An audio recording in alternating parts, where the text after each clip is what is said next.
Thank you, Muriel. Good morning. Guten Tag, Sanbonani, Dumelang, Absheni, Molweni, Goeiemorgen, Ni hao, Masa al Khair, and in Portuguese, Bom dia. Ladies and gentlemen, thank you for joining us today, both in person and online. We value your time and continued interest in Sasol. Today's presentation is more than just an update. It marks a pivotal moment in our journey. Since our founding in 1950, Sasol has been a beacon of innovation and resilience, delivering immense value to our stakeholders. Over the decades, we've evolved from humble beginnings, from a small town not far from here in Sasolburg, into a global powerhouse. We have diverse assets, we have customers in over 100 countries, and most importantly, a workforce that includes more than 75 nationalities. But ladies and gentlemen, let me be the first one to acknowledge that our recent performance over the last 4 years has not lived up to our own expectations.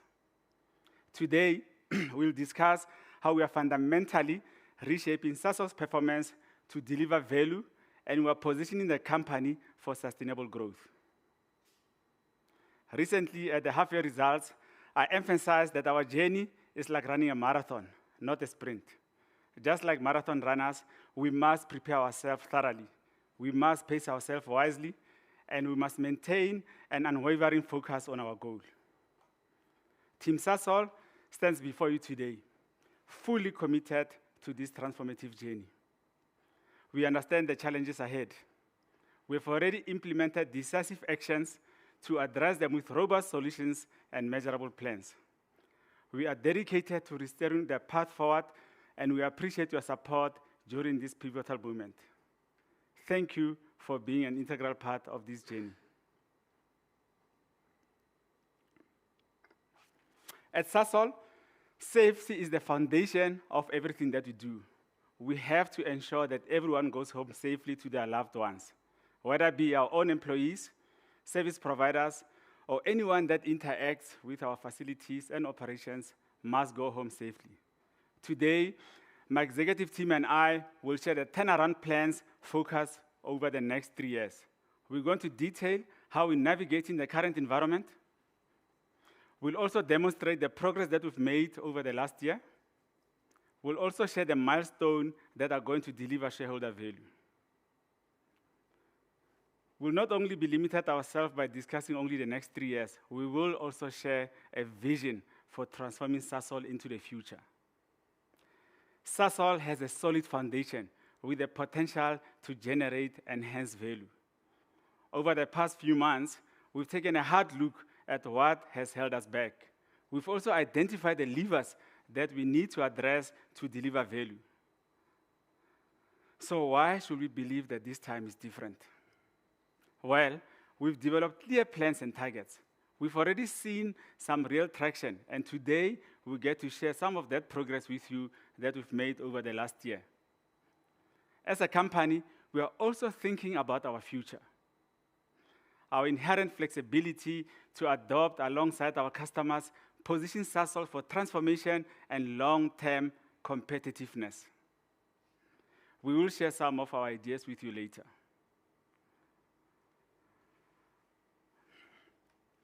Walt will take you through the financial framework that underpins our strategy, ensuring that capital is allocated with discipline, execution is tightly managed, and shareholder returns are at the center of everything that we do.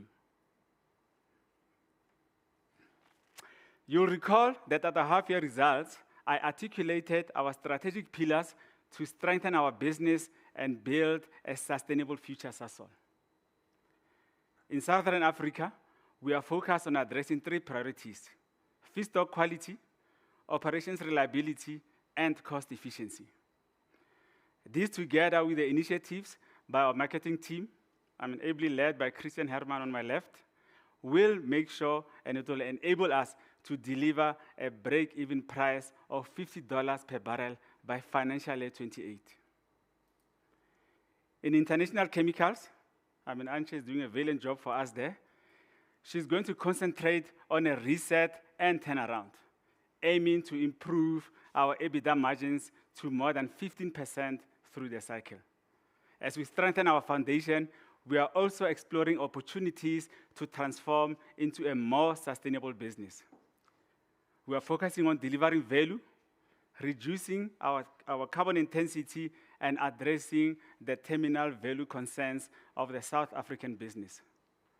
We are already aligning to positive changes that we are seeing in the policy space. A key initiative is our emission reduction roadmap, also known to some of us as the ERR. You'll all recall that our initial iteration of the ERR saw us aim for a 30% reduction in our greenhouse gases by 2030. And this was going to be done through production cutbacks and electricity cutbacks. And this was at a capital cost of 15 to 25 billion rands. Leveraging our global innovative spirit, the latest roadmap still sees us maintaining the 30% greenhouse gas reduction.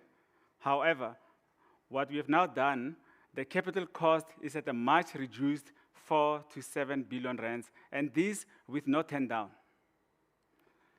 This positions us to develop the renewable energy business with its own independent business case. I will now unpack the pillars of our strategy in more detail. I'm going to start with what we've done to create a more effective organization. Over the past year, we have streamlined our organizational structure.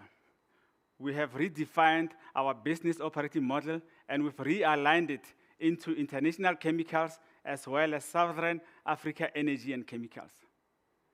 Furthermore, we have centralized functions in both regions, improving efficiencies and removing duplications.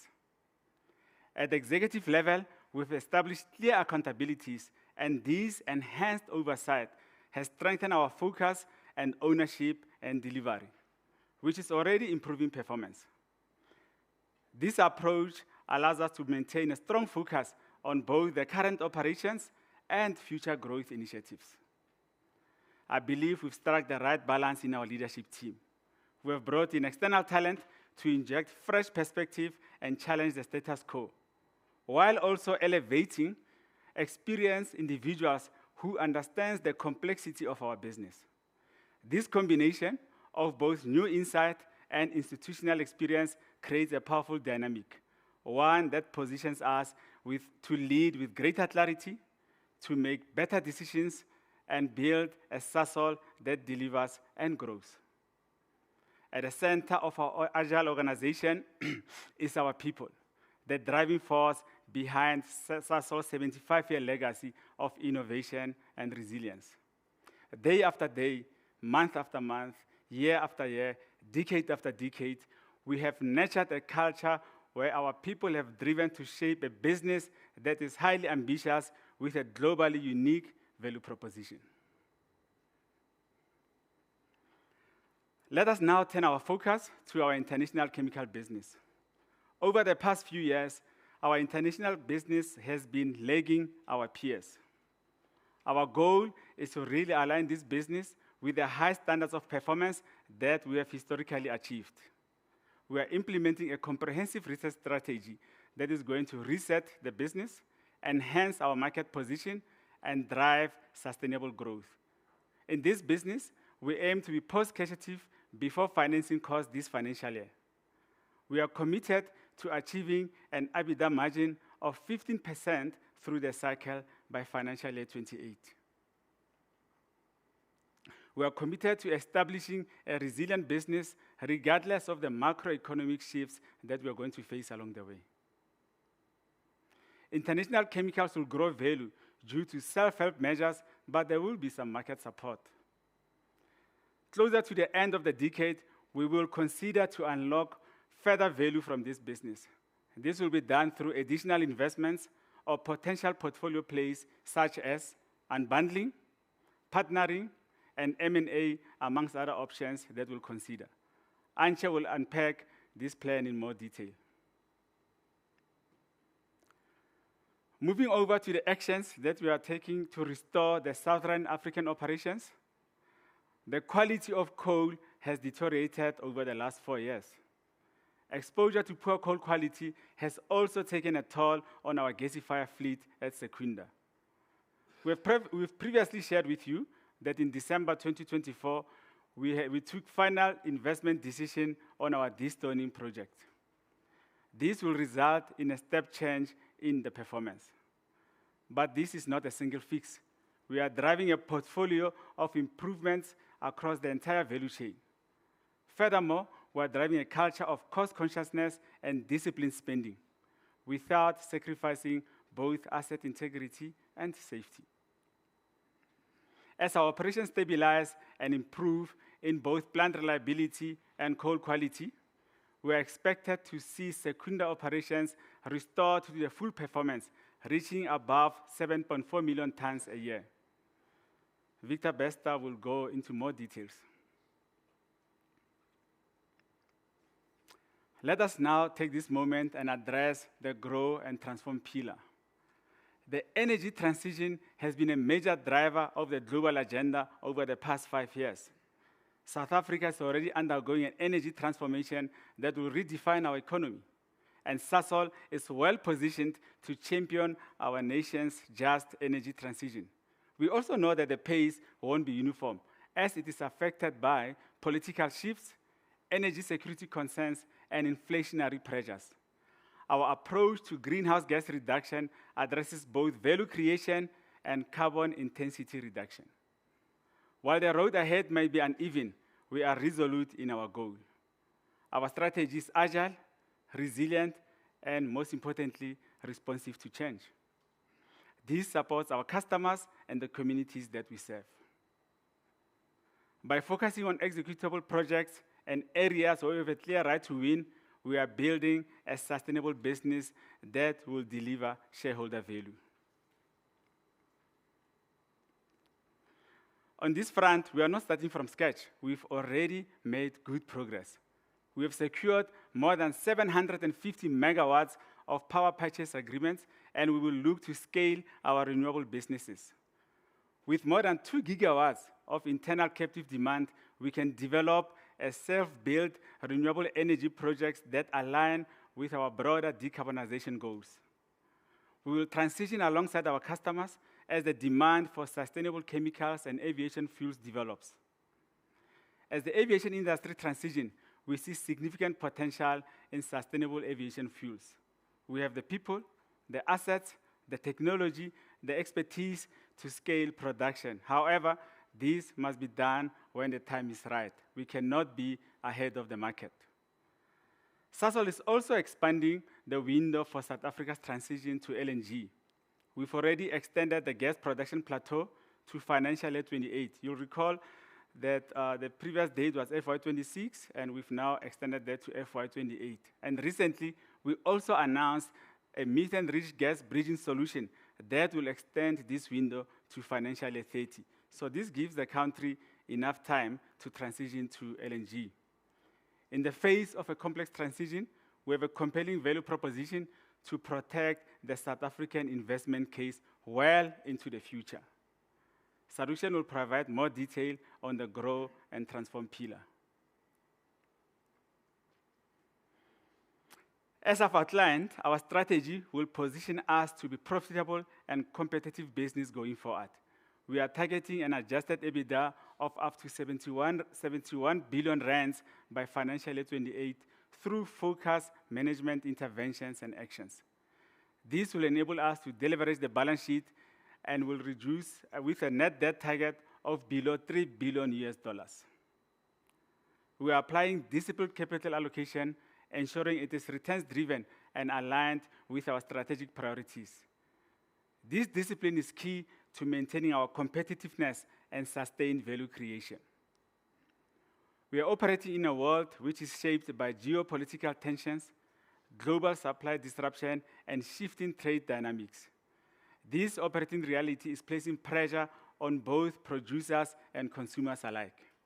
However, our strategy creates the flexibility required to navigate this macroeconomic volatility while consistently delivering shareholder value.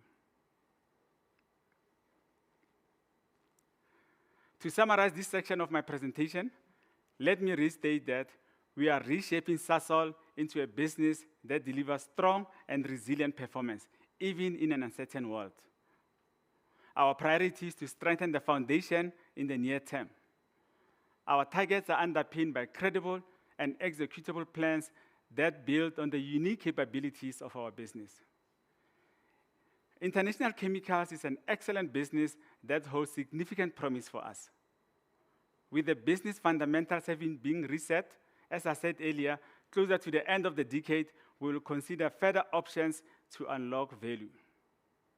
Our Southern African foundation will remain largely fossil fuel-based, and it will carry our business well into the future.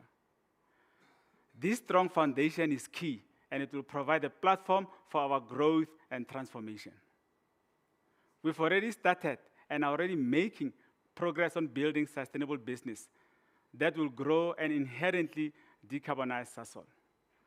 We are taking the hard steps now to position Sasol for the long term through the following initiatives: improved balance sheet resilience, value-enhancing decarbonization, and consistent performance. And these will ensure competitive shareholder returns. So at this moment, I know some of you are accountants, and globally, the CFOs are known as the CFNOs, but I want to assure you that Walt is not. I'm going to allow him to come up and share more on our financial framework.